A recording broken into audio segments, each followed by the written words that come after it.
Say, as Mills misfire, that certain aspects of the story were not true. Nice pass, and Larry Johnson. A good look, but he did have a little extra pace proceeding. You're right. Allan Houston for three. Howard Ewing with Johnson and Oakley up front. Here's Childs. Oh, beautiful move. They double up on Johnson. Houston for three. Houston on a quick release. His third straight three.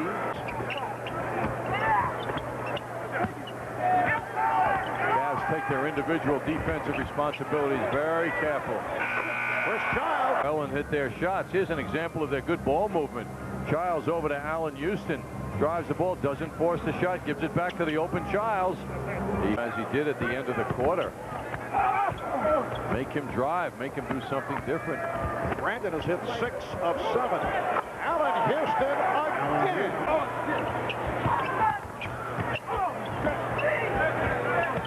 Houston eluding Hill. Yes. Allan Houston guarded by Bobby Sir. Williams.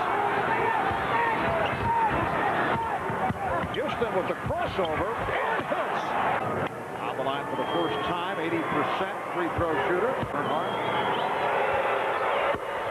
Was a foul. It doesn't look like there was a foul. He put up a big argument, and of course Mike Fratello at the other end really couldn't see it. Had a back. It's 14 for Chris Childs, who had a strong game. John Starks with 12. Charles Oakley with 10. Allan Houston with the touch, got off early, went to the drive later on. This certainly the play of the game from the Knick point of view, and Allan Houston is with Johnny Hoops. John? Thank you, Marv. Allan Houston, not an easy game. Once again, you look at the Cavaliers lineup, and one would think, well, the Knicks' power and strength will just roll right through them, but it doesn't happen that way. Why are these guys so tough to play and to beat?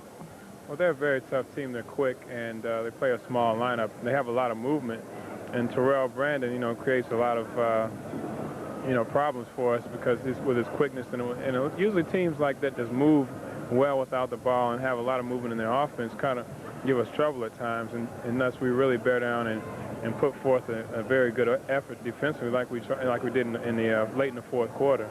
After that impressive win against Orlando on Sunday, did you sense, or did any of your teammates sense, the possibility of a letdown here?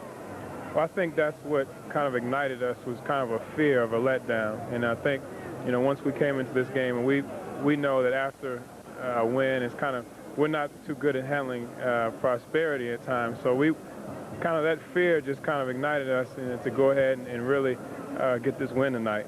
The team seemed to have a different defensive personality in the second half, Allan. Did that relate to anything that Jeff was stressing after that first half? Well, we knew we just didn't come out with a lot of energy in the first half, and we knew that, especially against a team like Cleveland, where they really like to drive and kick and guys get to the basket and can hit open shots, you really have to give a great effort defensively, and we didn't have the energy in the first half, and that's what we had to bring in the second half. You also in the first half were on fire, actually 5 out of 5, 4 for 4 with threes.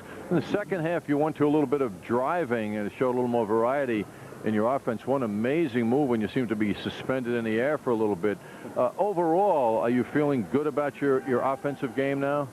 Yeah, I just learned to kind of relax and really not force the issue, because I know that if I really just play, let it flow and play with the offense, I can still be aggressive and get good shots. And what that does is helps me concentrate and shoot a higher percentage. So that's really helped me.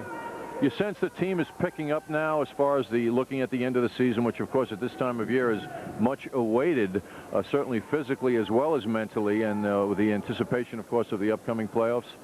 Well, I think we're in good shape, not only physically, but I think a game like this prepares us mentally, for the playoffs when we come in on the road and really need to bear down and execute defensively as well as offensively. And these are the games that really prepare us for this time of year in the playoffs. So I think we are ready. Allan, you have the luxury now of 2 days off before a rather big weekend, of course, with Orlando Friday and then down at Atlanta. So we appreciate your coming out here tonight. of course, congratulations on a fine effort. We'll look forward to a very busy weekend with you and the Knicks. Well, I'm looking forward to it, too, and I'm going to go ahead and console Scott Brooks when we get back in the locker room. So. Yes, I was explaining to you the April Fool's joke, and, yeah, he was cut earlier, but then picked up right after the pregame show, and he's a heck of an actor. You can tell him that, too. Yeah, well, we would have loved to have, Walt, but, we can commend Scott for his acting, too. Very, very well said, Allan. Let's go back to Marv Albert. All right, thank you, John. Walt, Clyde Frazier, obviously, on the minds of the New York Knicks off the April Fool's folly on the pregame show. Allan Houston with a big night, hit his first 6 shots, finished up with 20 points.